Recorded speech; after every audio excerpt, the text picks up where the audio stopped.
बिस्मिल्लाहिर्रहमानिर्रहीम। एहराम बांधने का तरीका आपके सामने पेश करता हूँ। और ये तरीका ऐसा है कि अगर इस तरीके से आपने एहराम बांधा तो आगे सफ़र में जो है आपको आसानी होगी। उसका तरीका ये कि एहराम के दोनों पल्लू जो है आप इनको बराबर कर दें, जैसे ये बराबर हैं।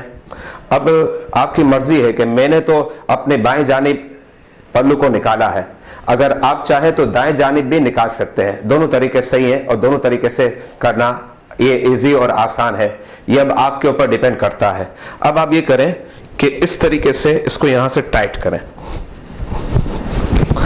अब ये टाइट हो गया कि इसकी गिरफ्त यहां से पक्की हो गई। इसके बाद जो है अब आप जो है इस पल्लू को इस तरीके से कर लें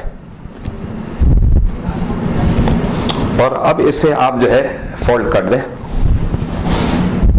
इससे फोल्ड मर्जी है आपकी कि आप एक मरतबा करें, दो मरतबा करें, तीन मरतबा करें, जैसा आपको मुनासिब लगे। अच्छा, अब आप देखें ये फोल्ड हो गया और ये टाइट भी हो गया है। इस तरीके से बिल्कुल सही तरीके से एहराम जो है मैंने बांध दिया। अब इसका फायदा यह है कि आपको चलने में आसानी होगी। देखें, आप पाँव खोलें, आपके पाँव खुल जाते हैं। अच्छा, फिर इसी तरीके से अगर हवा के झोंके आए तो बाद मरतबा अगला हिस्सा खुल जाता है और सतरे औरत दाहिर होने का खदशा होता है। लेकिन मैंने जिस तरीके से बांधा है इसमें इंशाल्लाह हवा के झोंके से भी जो है अगला हिस्सा नहीं खुलेगा। तो ये एक बेहतर तरीका है जो मैंने आपके सामने पेश किया है। अब आप इस तरीके से बेल बांध लें।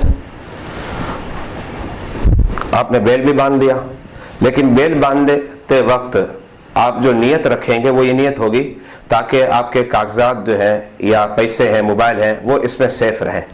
इस नियत से आप बेल ना बांधिएगा कि तहबंद की जो आपकी चादर है वो अपनी जगह पर रुकी रहे। ये एहराम की चादर है, इसे इस तरीके से लपेटें कि आप जो है ये कर सकते हैं कि ये वाला जो पल्लू है इसको आप इस तरीके से अंदर में डाल दें और ये डालना बिल्कुल सही है, इसमें कोई कबाहत नहीं है। अच्छा, फिर इसके बाद आप क्या करें कि इस चादर को इस तरीके से ओढ़ लें। ओढ़ने के बाद कोशिश करें कि इसका एक पल्लू जो है आपके इस तरीके से आगे की तरफ आ जाए और आपका एहराम भी इतना बड़ा होना चाहिए। इसमें देखें कि अब बिल्कुल आपका एहराम जो है आपके जिस्म पर बंधा हुआ है और चादर भी हो गई और ये तहबंद भी आपका हो गया।